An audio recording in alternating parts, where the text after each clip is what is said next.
Welcome to another episode of Three Pete After Me, an in-depth look at some of the stories and the players and individuals that led to the River Dogs winning 3 straight championships. Today we'll talk to a guy who was fascinating and an important piece of the 2022 River Dogs championship. It's a guy that, as we look at stories and try to tell the stories from the inside, a guy that has had maybe the most interesting journey to professional baseball, going undrafted, going the indie ball route to get signed by the Rays, but also had a very interesting story on how he first joined the River Dogs. His first outing led to some wild travel and a really interesting situation that he was thrust into. We'll get into detail about all of that with a guy who joined the River Dogs just after opening day in 2022 and became one of the top relief arms the rest of the way. That's right. Our guest today is River Dogs pitcher Jack Snyder.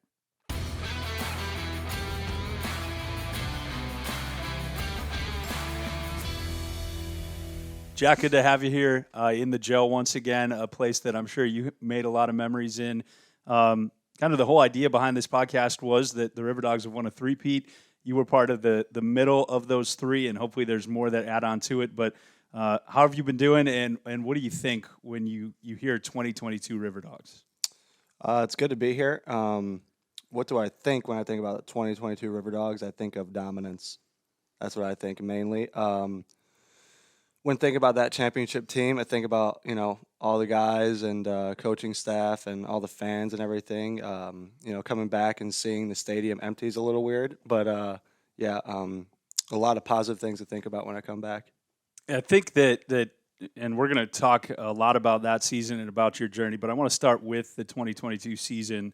And your season, you were here most of the year, but it didn't necessarily start here, and that's definitely not the full story. And we'll talk in a moment about how you got here in the wild way in which that happened. But if you can kind of take us into, and we'll talk about what you did prior to joining the Rays, but you were signed by the Rays in the offseason, and then you're working toward trying to break camp with the team, and then eventually went to High Bowling Green. How did that offseason, that spring training end for you, and how did that get started?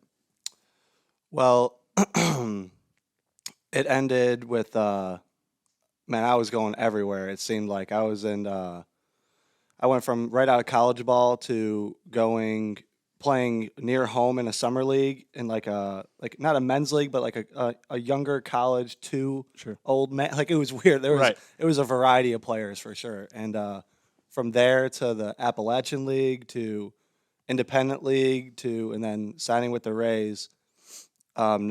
Not breaking camp after spring training, going to Bowling Green, and then to Charleston. So it was a long, long road for me, and just seemed like I was going everywhere in the country.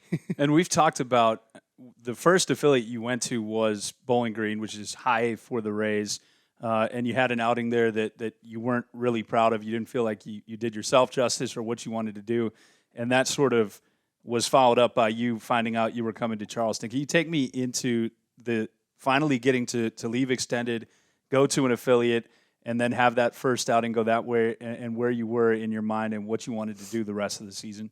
Yeah, going to Bowling Green, I was really excited because, I didn't break camp, so I was bummed about that. I felt like I had a good spring training. I showcased myself very well. And so I was in Bowling Green and very excited to be there, get to see the guys that I saw in spring training, show my talent. I went to Hickory, and I threw pretty well. Then went back to Bowling Green, and it was actually the first game that my mom got to come see, and obviously it didn't go very well. So after that, I was just thinking, man, like that's a tough way to, show your pro ball, Right. To start your pro ball career for your mom, and she was real worried about me. And then I had to tell her, I'm going to Charleston. So, that was tough for me, definitely, but I felt like in my head, this is it's a long road, and it's early in the season, so it could go one of two ways. I can get over it and move on to the next outing, or I could dwell in the past and have it ruined a long period of time. So is that kind of thing, if you're going to have an outing like that, you obviously don't want to, but is having a family member there comforting, or are those games where you're like, I wish I didn't have to talk to anybody after the game? What would you prefer in that scenario? So early on in my career, I would say that I wouldn't want family there. Like that's just how I was. I'm like, I don't want you guys. If you're gonna be there, don't be in my line of sight. and that's how I was younger. So whenever I'd play bad or have a bad outing, my mom would get really anxious and be like, "Oh God, he's going to be upset that I was there." But now that I've grown a little bit older and realize how long seasons are, and now that I know like bad outings happen and good outings happens, it doesn't who's there, it doesn't affect it. So now I'd say I don't mind. Like I want you to come when you can come. But so that's how it's changed for me. And I think to tell your story with the 2022 River Dogs, we have to talk about your first day as a Charleston River Dog. So you started in Bowling Green, as you talked about, had that outing, found out you were coming down to Charleston. And can you just start the journey first with the flight plan that was put in place to get you to join us as the Charleston River Dogs were in Salem, Virginia? Yeah, yeah, it was a long day for me for sure. Had a 45-minute ride from the apartments in Bowling Green to Nashville. So that was the first one, little drive. And then from that airport in Nashville, had a flight to Charlotte, landed in Charlotte, had like an hour and a half delay. So I'm on the phone with RC. He's like, "Oh, how's it looking?" I'm like, "Oh, there's a delay, so I'm not sure if I'm going to make the game or anything." He's like, "All right, well, if you get here, when you get here, plan on going in because we need you." And I'm like, "Okay, sounds good." And from Charlotte all the way to, where was it, Lynchburg, Virginia. Yeah. Land in Lynchburg, wait for my bag, get out, see a big bus waiting, and it was just me and the bus driver, no coaches, no players or anything, to Salem. Get to Salem, have a COVID test just to make sure everything was all good, and was waiting for the COVID test for, it seemed like forever, Right? But actually probably 15 minutes. and I'm rolling out and I'm getting ready, and it's like the 8th inning. Yeah. Finally, COVID test comes back negative. Run out to the bullpen. Throw. I'm not kidding. 2 to 3 throws, maybe 5 at max, and get a call down the bullpen. He's like, "Is he ready?" And I remember I looked at Kyle Witten and I'm like, "If I'm not ready now, I'll never be ready. So yeah, tell him I'm good to go. Let's do it." And I think the cool part about that story was it wasn't like the River Dogs were down by 5. They weren't down by 10. They weren't winning by 10. It was like a 1 or 2 run game. And we were facing the prospect of having to put a position player on the mound if you weren't ready in time. Did that kind of add, if you see Luis Leon, who's typically a catcher, warming up next to you, you probably would rather have the ball than him, but it's also a close game, not really a way to ease into a new team. Yeah, I wasn't even really thinking about any of that. I was sure on go mode. I was out there, ran to the bullpen, 2 throws, and I'm like, all right, let's do it. I'm ready. Let's do it. And I think I heard that, and that was the year right after the first season following COVID, so there were those protocols when you joined a new clubhouse, had to make sure that you tested negative before they let you kind of interact with the other players and get in the dugout and the bullpen. But if I remember right, it was you and Ruben Santiago, our athletic trainer, in the clubhouse, and you were in full uniform stretching and trying to get loose already while you were waiting for the COVID test to come back. Had you ever had to do anything like that in a unique setting like you did that day? I've never done that. I don't think it'll ever happen again. That's probably that was a once in a lifetime type of thing. And that was the trip to Salem was the first leg of a 12-game road trip. So we went to Fredericksburg after that. Can you kind of give us a peek behind the curtains of what it's like to join a new team? So you're packed up and you have your stuff with you after leaving Bowling Green. You travel partway across the country to Virginia. You're there for 2 weeks, and you still don't have a permanent feel for where you're living when you get to your actual city. So are those 2 weeks just wild in your head? Like, you don't know what you're coming back to when we're getting home at midnight, 1 a.m., and then trying to find out, who do I live with? What does it look like? What is that mentally like as you're also trying to be a professional athlete? Yeah, I've been moving around so much, going from team to team, trying to find opportunity to showcase myself before even getting signed by the Rays. So I was very used to traveling light, making sure I don't have a lot of stuff. So I felt like I was very used to that, and I wasn't out of my comfort zone at all. But yeah, not knowing where you're living, coming back at like 2 in the morning, and I'm like, "Hey, Ruben, where am I going?" So like that is difficult. But yeah, honestly, now that we're talking about it, it sounds a lot more Sure, difficult. right. But at the time, I'm just like, "Hey, I'm cool. Like, all right, that's where I'm living. All right, sounds good. I'm gonna throw my one bag down and set up camp." That team, and you mentioned that when you think back to the 22 season, that it was a dominant team. It was a team that you felt was going to win a championship. And there were some ups and downs along the way, obviously. But what is it about that pitching staff when you first showed up here? Obviously, you had met some of those people prior, but this pitching staff in Charleston throughout that year, and there were guys who came in and left and were with you for most of the season. But what made you guys one of the best pitching staffs in single A baseball? I think that it's like the next man up mentality. It's like you see your friends all succeeding at a high level. You don't want to be that guy that's like that goes out there and gives up all the runs or isn't performing to the capability of everyone else. So I think that next man up mentality is what made that team so good because everyone was like, okay, I got to do my job and I got to make sure that we put our team in the best position to win ball games. And talking about getting in position, this has been a long talked about day in that season. At the end of the first half, Myrtle Beach is up by a game, but the River Dogs had the tiebreaker.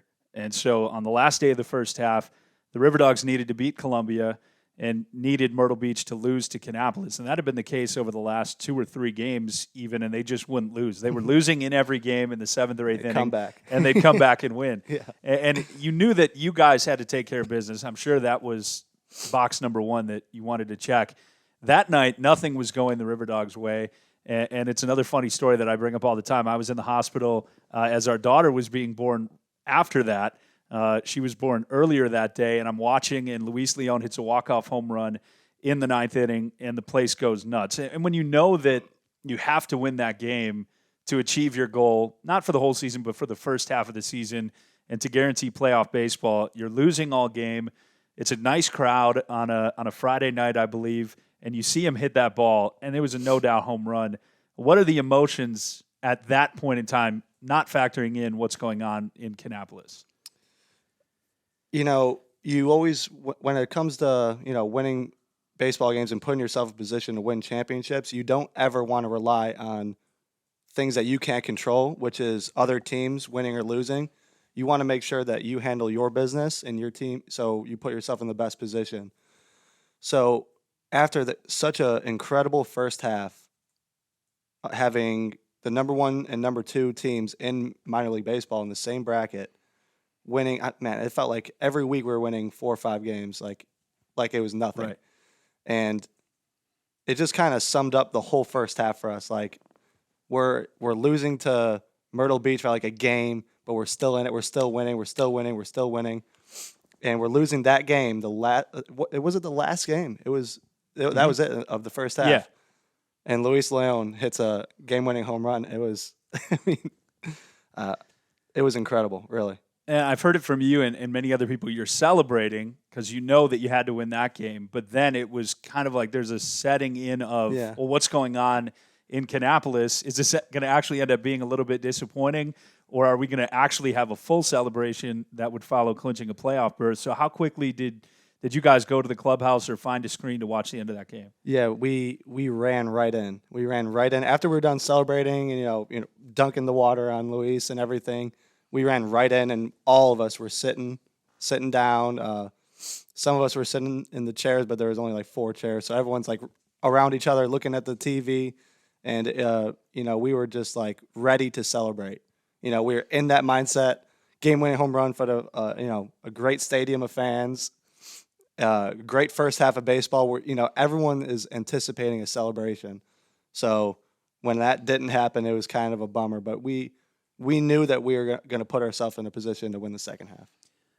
Throughout that season, you kind of established yourself as the 9th inning guy or an 8th and 9th inning guy, somebody that was coming in. And again, there's not a set closer at this level because you're available and then you're not for a few days. It's just how it works to take care of everybody and make sure everybody's getting work. But, you mentioned the Rays signed you after you went undrafted, and so you're still trying to prove yourself.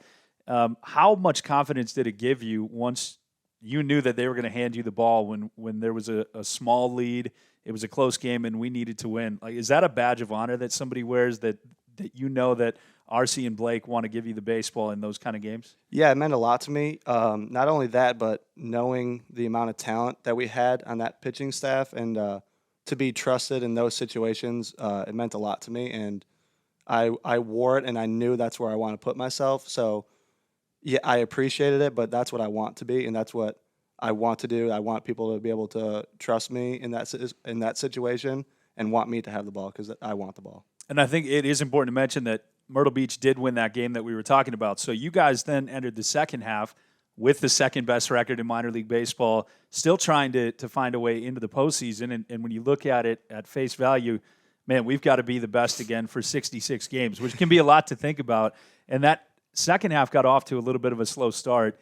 And then it felt like in late July and early August is when it was like, okay, this is still the best team in the league. And guys want to win, right? It's about development, but whenever you're on the field competing or you know that there's something to win at the end, is it not true that you guys are going out there to win and to prove you're the best? It's very true. I mean, baseball is a lot more fun when you win. No one, losing at anything is not fun. And sure, a lot of people look at it at minor league baseball sometimes as a developmental league and whatever, but we're all out there to win baseball games and to win championships. And you were able to put yourself in that position by first clinching a playoff berth.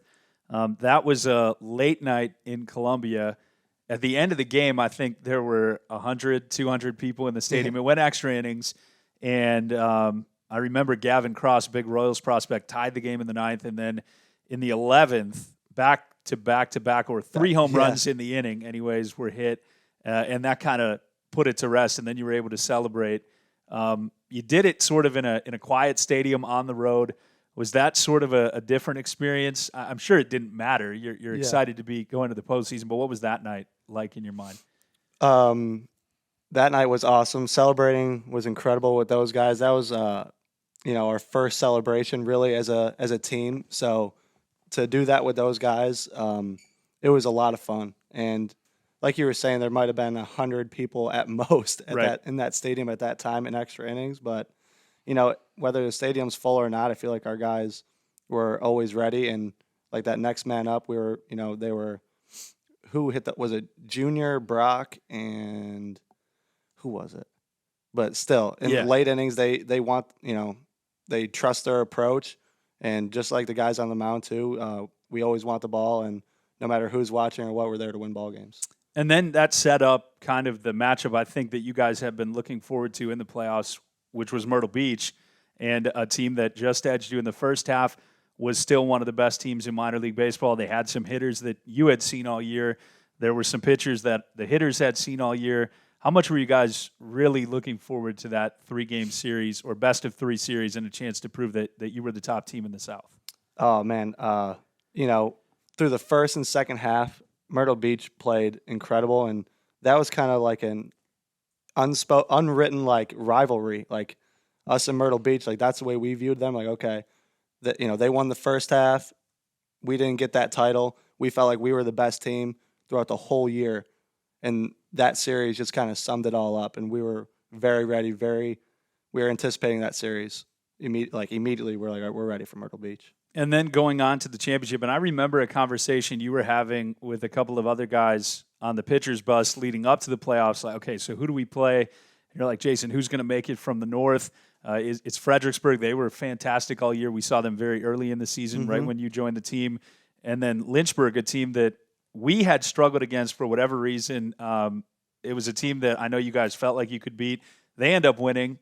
We sweep Myrtle Beach, and so all of a sudden we're hosting Lynchburg in Game 1 of the championship series in front of a great crowd here. I remember that first game. It was going to be the only home playoff game in the championship series. What were the emotions like when you come out of the dugout and you're looking and there's 4,000 people and there's still more people coming into the stadium? And I think it is rare, it's important to say in minor league baseball, to have playoff games in front of a full house. Yeah. But what does that do to your mindset when you come out or when you're coming in late in a game and that's the environment? You're ready to go. I mean, playoff baseball, championship baseball is the best kind of baseball.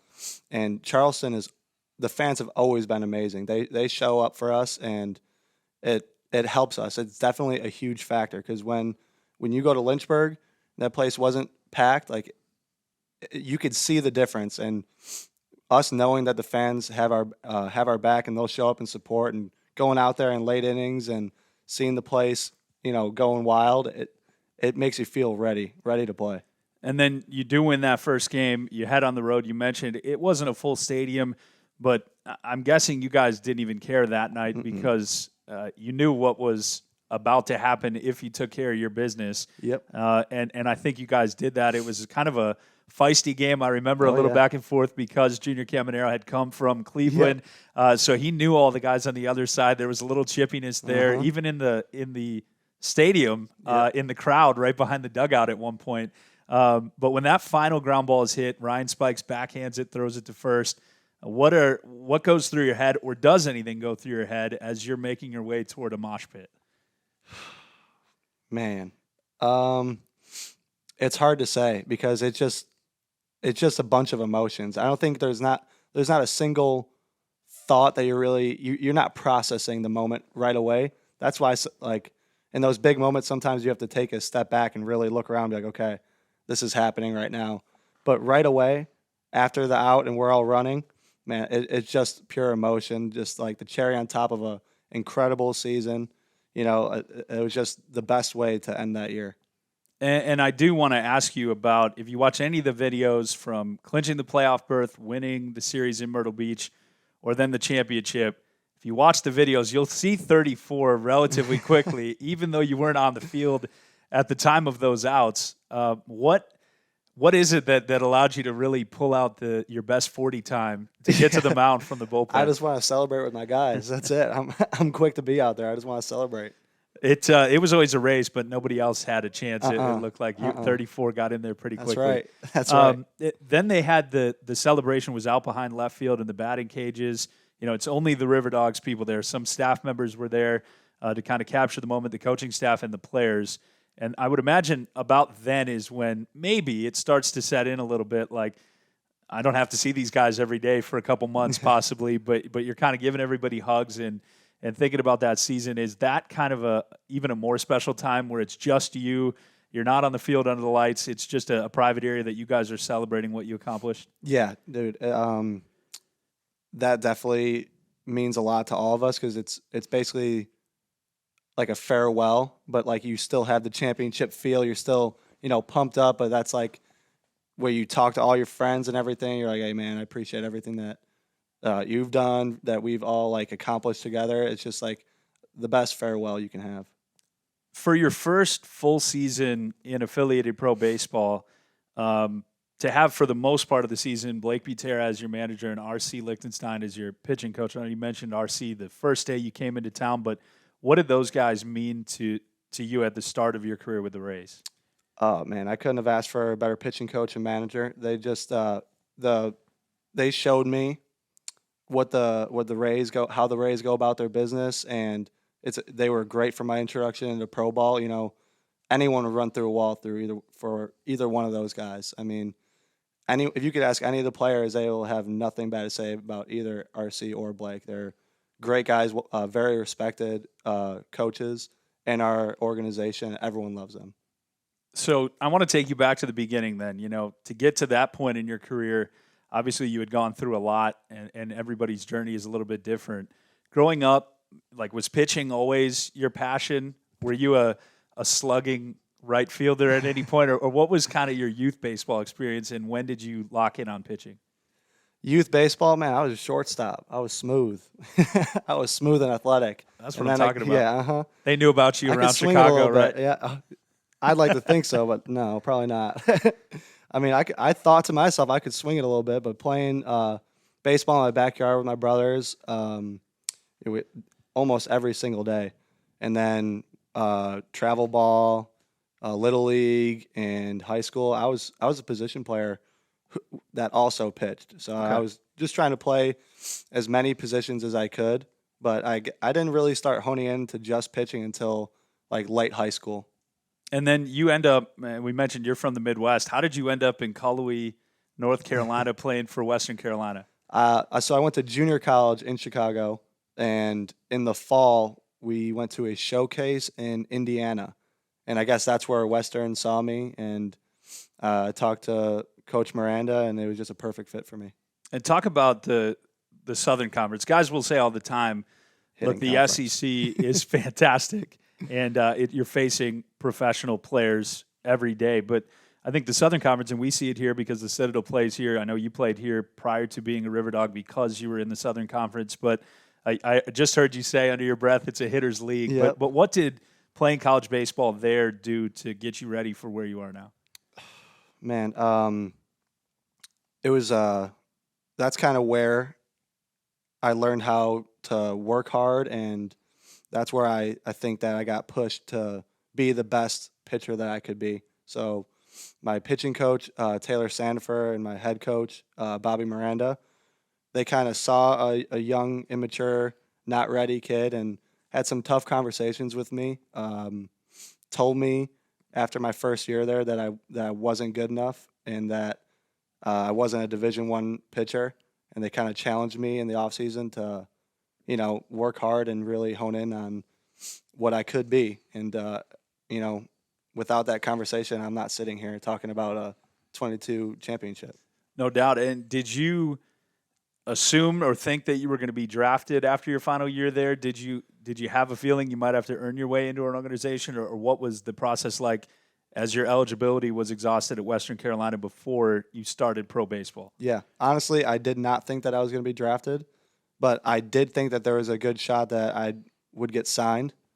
But after none of that worked out, I knew that I felt that I was good enough, and I just had to go. I needed more opportunity to prove myself, so I was hopping from league to league, trying to get seen, trying to get that opportunity. And independent baseball has always been a big passion of mine. That's where I started my career. You just have guys who want to be so bad where you are now, and to find a way to get on somebody's radar. Every game means something. You've got front offices they're making trades, trying to win games in that league. And it's sort of a cool place, I think, to start your career because you see how much it means that when you probably make it to affiliated ball, at least in my case as a broadcaster, which is half of what you guys are dealing with, it just means like, hey, I was able to make it out and I know how hard I had to work.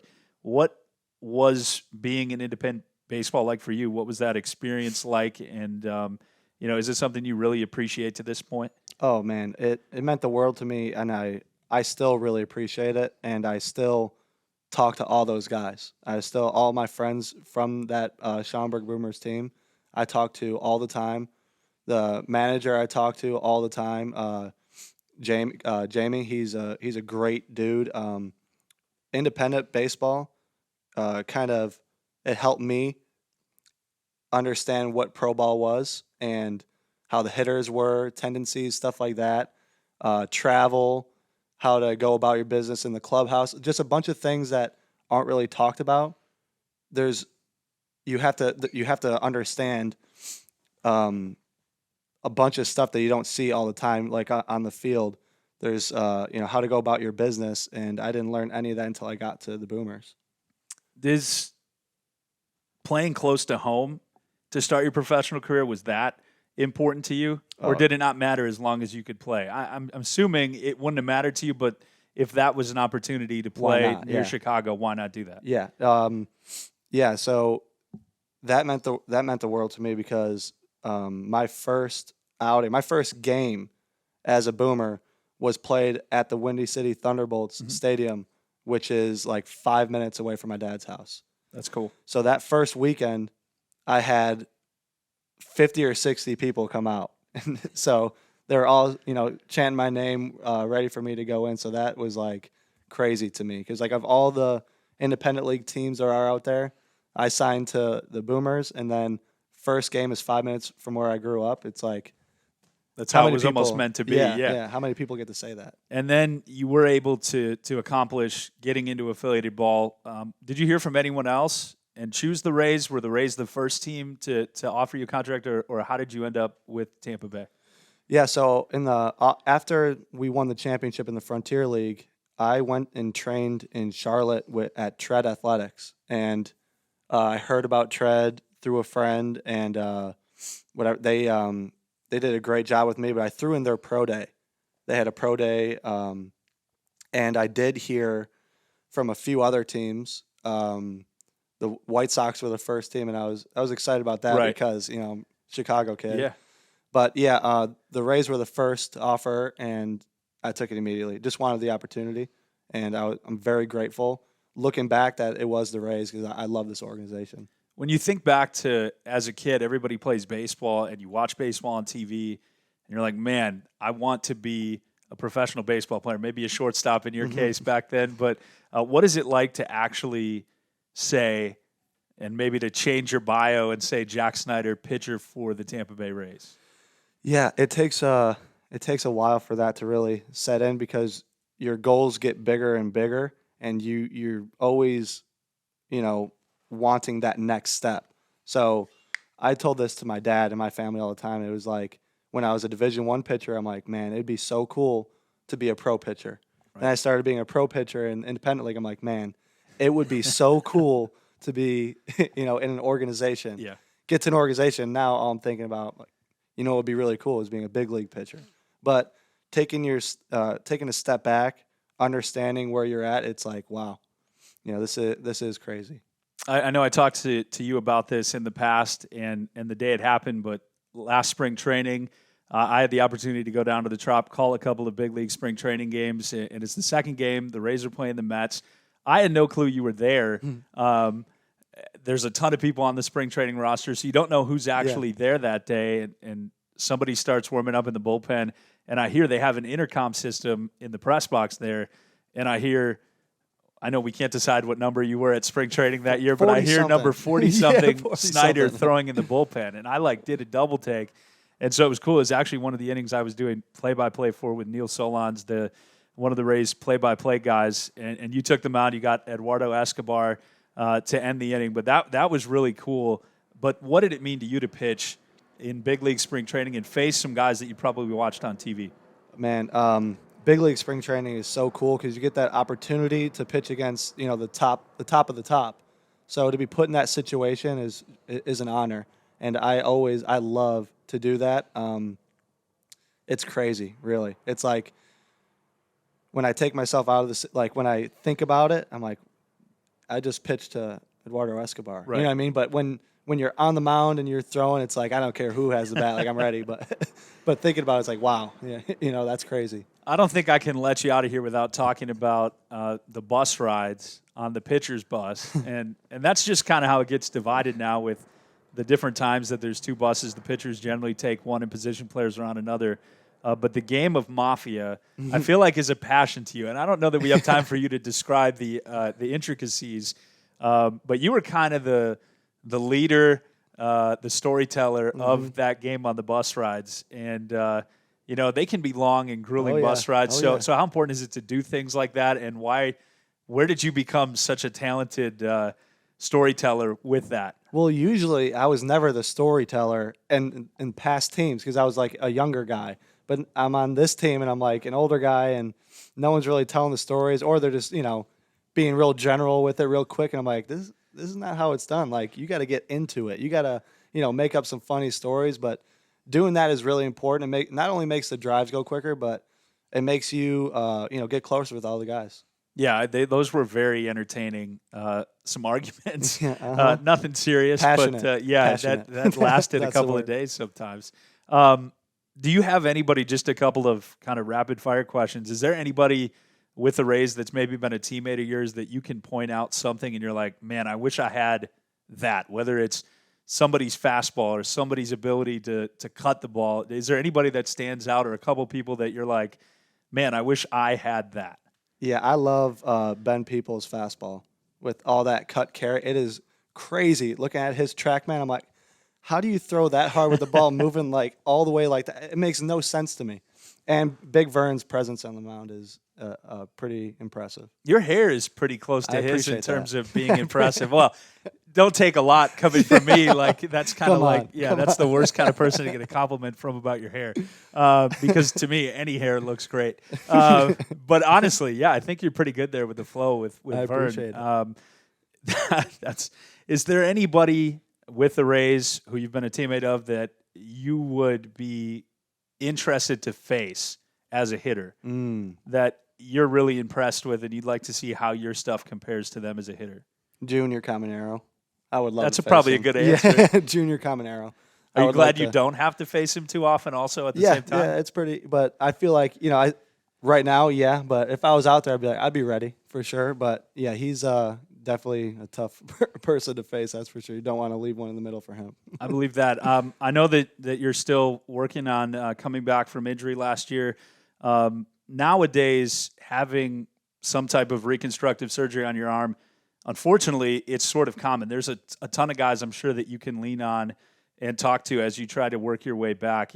Are there any people who've been really important to you to kind of keep your head on straight and to make sure that you're staying fresh and want to continue to get back at 100%? Is there anybody that has been really impactful for you during that time? Yeah, there's been a few people that have really helped me through getting hurt and going through all the emotions of surgery and all that. Ian Leatherman and Ian Seymour were big time for me. They were there for me and kind of like, hey man, expect this, like this is normal, and it just like someone to ask questions to when I'm feeling a certain way. So they were big for me. And Cam Fields, he had the same surgery, Sure. and we've kind of been on similar schedules, and we've kind of been pushing each other like, hey, let's get our work in. So we've been hanging out and talking a lot. So they've been big to me. Is there, and I don't want you to get too far into the weeds here, is it strange to, like, your job is to pick up a baseball and throw it, but like the first few times after you have something done to your arm, is that sort of scary but also exciting? Yeah, both. Day one of throwing, I was extremely excited because I felt ready. But yeah, that first throw was like, how does this feel? Like I didn't really want to do it, but like it was like my mind was, I trust my body right now to throw the baseball, but my body was like, hold on, what are we doing? Like, right. I don't think that's ready. Well, obviously, we wish you the best of luck in your efforts to get back to it. Hopefully, we see you again in a River Dogs uniform, in somebody's uniform, coming up in 2024. But before we go, one more question. You look at the championship ring from 2022. I think those are always, you don't wear them everywhere, but every once in a while you catch a glimpse and you're like, memories start flooding back. When you look at that ring with the C on it, what do you think of, or what will you think of as you move forward? I think about a packed stadium with all my boys just winning baseball games, man. It brings back a lot of memories. I tell my friends a million stories about that team and that year. And I think looking at that ring and having all those stories and memories come back to me will always mean a lot to me. Awesome. Great stuff. Great to catch up with you again and actually get you here to the Joe. But thanks so much for stopping by, and we'll look forward to hearing from you in the future. Yeah, thanks for having me. I appreciate it. Thanks so much for tuning in to 3Pete After Me once again. We always want to hear from you, our listeners, our viewers, on what you might want to hear, questions you want to ask, what kind of people you want to talk to on this podcast. So if you want to leave us a note or a comment at Chaz Riverdogs, CHAS Riverdogs on Facebook, Twitter, or X. And on Instagram, we'd love to hear from you and can't wait to talk to you again. We'll have something for you real soon.